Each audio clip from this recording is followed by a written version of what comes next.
জেলা শহরে প্রবেশের প্রধান সড়কগুলোর পাশে সাতক্ষীরা জেলার নামসহ ওয়েলকাম সাইন দেখতে পাওয়া যায়।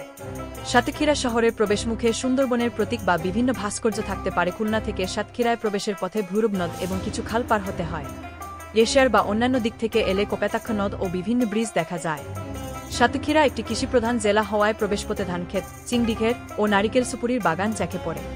সুন্দরবনের কাছাকাছি এলাকায় ম্যানগ্রোভ গাছও দেখা যায়। সাতক্ষীরা চিংড়ি উৎপাদনের জন্য বিখ্যাত। জেলার প্রবেশপথের আশপাশে বড় বড় চিংড়ি ও কাঁকড়ার ঘের দেখা যায়। সাতক্ষীরার প্রবেশপথে তালা, দেবহাটা, কলারায়া ইত্যাদি অঞ্চলের বাজার দেখা যায়। কিছু পুরাতন মসজিদ, মন্দির ও ঐতিহাসিক স্থাপনাও প্রবেশপথের আশপাশে রয়েছে। শ্যামনগর বা মুন্সিগঞ্জ দিয়ে গেলে সুন্দরবনের অংশবিশেষ ও ক্যালঘেঁষা নদীগুলোর মনোরম দৃশ্য দেখা যায়। দীর্ঘদিন ধরে সংস্কারের অভাবে সাতক্ষীরা শ্যামনগর সড়কটি চলাচলের অযোগ্য হয়ে পড়েছে। এতে জেলার 4টি উপজেলার প্রায় 1.5 লাখ মানুষ চরম দুর্ভোগে রয়েছেন।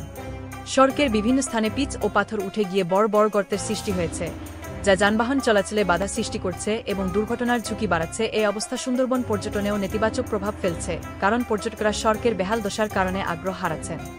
2024 সালের সেপ্টেম্বর মাসে টানা বৃষ্টিপাত এবং বেতনা নদীর বাঁধ ভেঙে সাতক্ষীরা জেলার নিম্নাঞ্চল প্লাবিত হয়। এতে প্রায় 80টি গ্রাম প্লাবিত হয়ে লক্ষাধিক মানুষ পানিবন্দী হয়ে পড়েন। বন্যার ফলে 6,000-এর বেশি মৎস্য ঘের ও 1,500 পুকুর তলিয়ে যায়। পাশাপাশি আমন ধানের ক্ষেত ও শীতকালীন সবজি ক্ষতিগ্রস্ত হয়। এতে কৃষক ও মৎস্যচাষীরা মারাত্মক ক্ষতির সম্মুখীন হয়েছেন। সাতক্ষীরা জেলার সর্বশেষ জনশুমারি অনুযায়ী জেলার মোট জনসংখ্যা 2,1,09,6,582 জন। এর মধ্যে নারীর সংখ্যা পুরুষের চেয়ে বেশি, প্রতি 100 জন নারীর বিপরীতে 9,1,5 জন পুরুষ। জনসংখ্যার বার্ষিক গড় বৃদ্ধির হার 0.90%। এছাড়া জেলার 9,4,3% পরিবার বিদ্যুৎ সুবিধার আওতায় রয়েছে।